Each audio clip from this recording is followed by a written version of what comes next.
Well, it's been nearly 3 months since the death of convicted sex offender Jeffrey Epstein, but now new details are surfacing about his autopsy. A renowned pathologist says Epstein's body shows signs of homicide. RT's Trinity Chavez is outside of Jeffrey Epstein's home in New York, and she has the story. A forensic pathologist hired by Epstein's brother to look into his apparent suicide is saying that after analyzing his autopsy, the findings are more consistent with homicidal strangulation.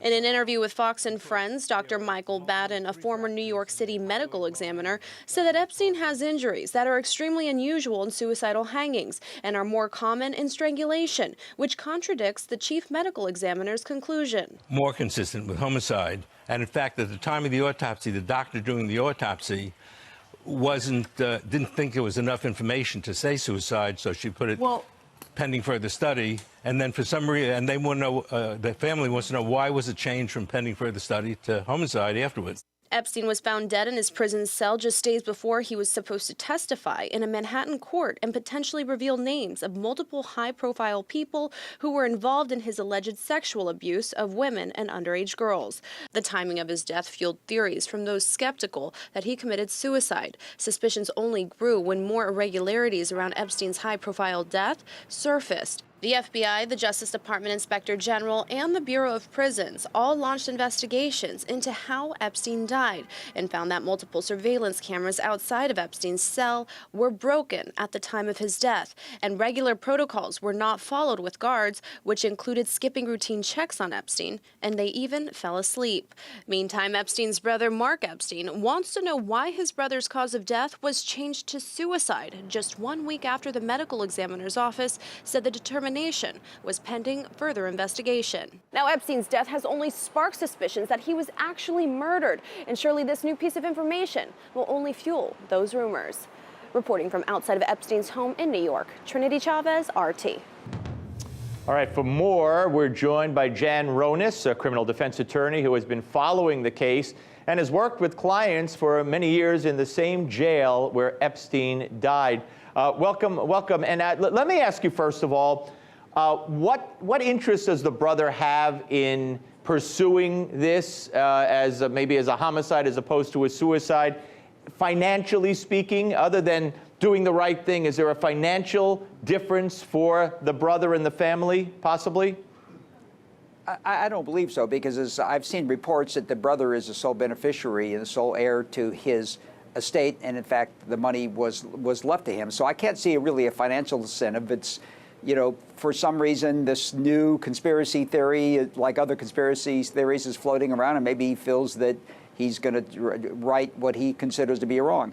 I mean, quite frankly, you know, my vast experience is in criminal trials or civil trials that you can get the world's greatest experts on opposing points of view to say anything that you really want them to say. Ultimately, that's not to suggest that this doctor doesn't feel that perhaps a homicide is possible, but quite frankly, this is the disagreement that always exists among experts. Right. All right. Well, I think the more...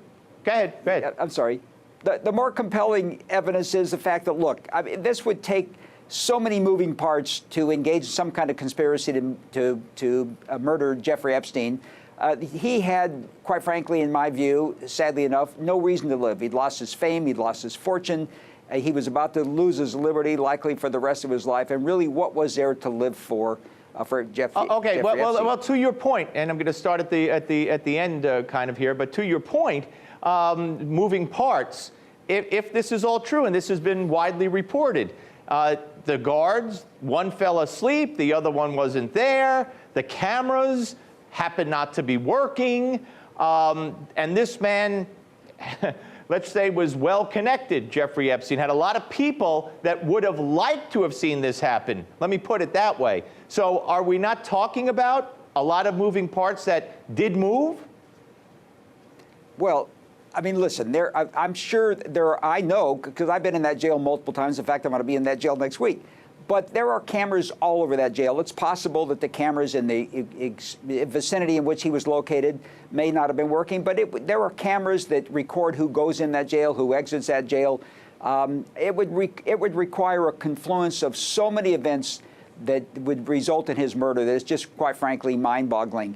Like I say, this has been thoroughly investigated. I'm not one to believe that there can't be these kinds of things occurring. But I think the more compelling evidence is that Jeffrey Epstein, for understandable reasons, killed himself. And to suggest that somebody could have gotten in that jail and been gotten to and killed this man without some other person having been alerted to it, quite frankly, to me is mind-boggling. I guess anything is possible. I think it's just highly improbable that this occurred. And I want to make it clear, I'm not implying, I'm just trying to see both sides here. And when you tell me the guards for the most high-profile prisoner in the world who might be interested in killing himself, or if something happened to him, they knew everybody would be talking about it, to have the two guards not there and the camera not work, to me, just seems like a huge coincidence. But so let me ask you this, in your opinion, years from now, 10 years from now, God willing, you and I get together and we talk about it again, we'll still be in the same place that we're in right now? This is going to be one of those deaths or murders or suicides that there'll be, as you said, conspiracy theories and debate about forever? Well, listen, when I was a kid, people thought Adolf Hitler was alive and living in Argentina, and people were still looking for Amelia Earhart. No, he's on an island with Kennedy and Marilyn Monroe. Right. But you could listen, and I just recently read, among other things, that people think that Marilyn Monroe was killed, but she left a suicide note. So, you're never going to be able to convince people that want to believe in conspiracies, that there's some dark force within the country that engages in activities that can't be controlled. You're never going to be able to convince those people otherwise. I quite frankly think the compelling evidence is that he killed himself for reasons that Right. I understand. All right, fair enough. Let me leave everybody with this, and I'm just saying, and I don't know what happened to Marilyn Monroe, but hey, write a suicide note, Marilyn. Anything can happen. But again, we'll talk about that in 10 years from now as well. Thank you for joining us. My pleasure. Thank you. It's hard to clear through the debris and get right down to the nitty-gritty that is real news. New details are coming to light in the case of Jeffrey Epstein as more Spread between the 2-year Treasury yield and the 10-year Treasury yield. Several hundred students are staging a sit-in. the Amazon rainforest, and the blame game is underway. It's time for Art to America. So go ahead and hit that subscribe button.